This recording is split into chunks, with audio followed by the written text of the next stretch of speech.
Off we go again with the secateurs, and now we're going to prune a Philadelphus Mount Blanc. This is a pot full of it, and I'm going to show you how to prune it if you have a pot of Philadelphus in your garden, or even if you have one grown in the garden. These are the key points of pruning a Philadelphus, a summer flowering shrub.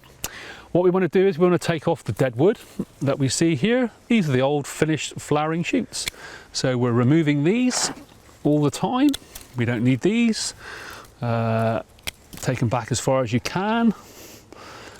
We're going to prune it to shape, but first of all we're going to prune back so we can see the bush and the plant in its true form with the new foliage in front of our faces to see what we can work with. This one here I'm going to prune back to just above this node because I know that it will shoot from that node this summer with the day lengths and the warmth that we still have.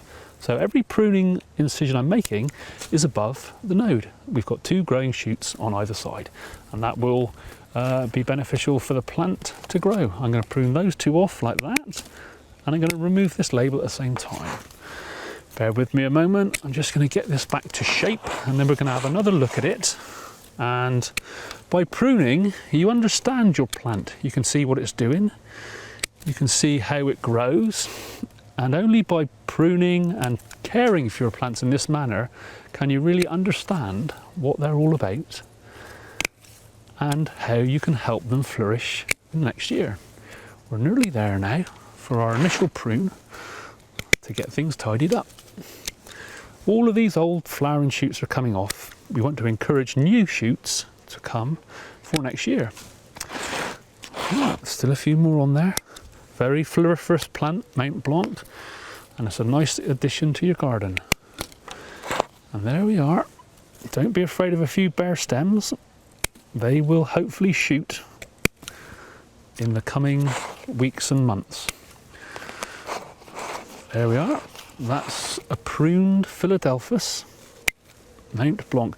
Note the way I'm taking out any shoots that are crossing each other. There's a fine example of a shoot that's crossing. All that's going to happen there is they're going to rub together, and it's going to be detrimental to not just one shoot, but to both shoots. So I'm going to nip that one out there to avoid that situation. There we are. There we are. I'm quite happy with that. And look at the base of the plant. See all this new growth coming here at the base of the plant. And all this new growth here, and the new growth which will shoot from the points where we've pruned, they will produce the flowering shoots for next year. So what we're doing now is we are, in true fashion, pruning a summer flowering plant after flowering to ensure new growth can happen this summer, and we have plenty of flowers next year.